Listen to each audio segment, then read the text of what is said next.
میرے بھائیوں، دوستوں اور بزرگوں، اسی طرح ہم ہر مسلمان کا نبی علیہ الصلوۃ والسلام کے امتی ہونے کا احترام کریں۔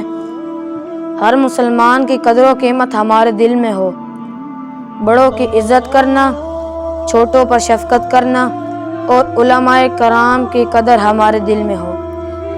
نبی علیہ الصلوۃ والسلام نے ارشاد فرمایا، جن کے اندر یہ 3 صفات نہیں وہ ہم میں سے نہیں۔ میرے بھائیوں، دوستوں اور بزرگوں، دوسروں کے ساتھ عدل و انصاف کریں۔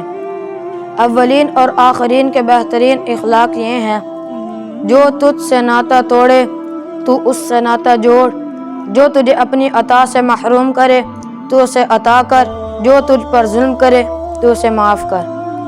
میرے بھائیوں، دوستوں اور بزرگوں، کسی مسلمان بھائی سے مسکرا کر بات کر لینا بھی ایک قسم کا صدقہ ہے۔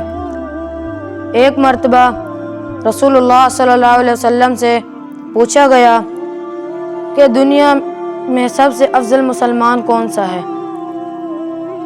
تو رسول اللہ صلی اللہ علیہ وسلم نے فرمایا، جس کے ہاتھ اور زبان سے دوسرے مسلمان محفوظ ہوں وہ سب سے افضل مسلمان ہے۔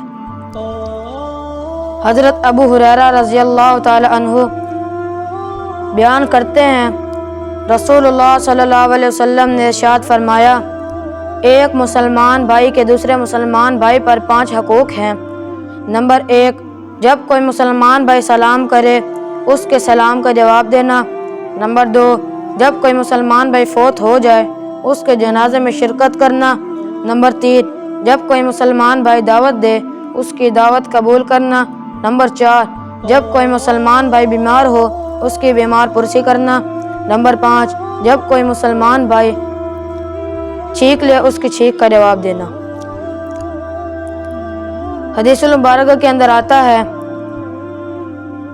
جو شخص کسی مسلمان بھائی کی بیمار پرسی کے لیے شام کے وقت جاتا ہے تو صبح تک 70,000 فرشتے اس کے لیے مغفرت کی دعا کرتے ہیں، اور جو شخص کسی مسلمان بھائی کی بیمار پرسی کے لیے شام کے وقت جاتا ہے، صبح کے وقت جاتا ہے تو شام تک 70,000 فرشتے اس کے لیے مغفرت کی دعا کرتے ہیں۔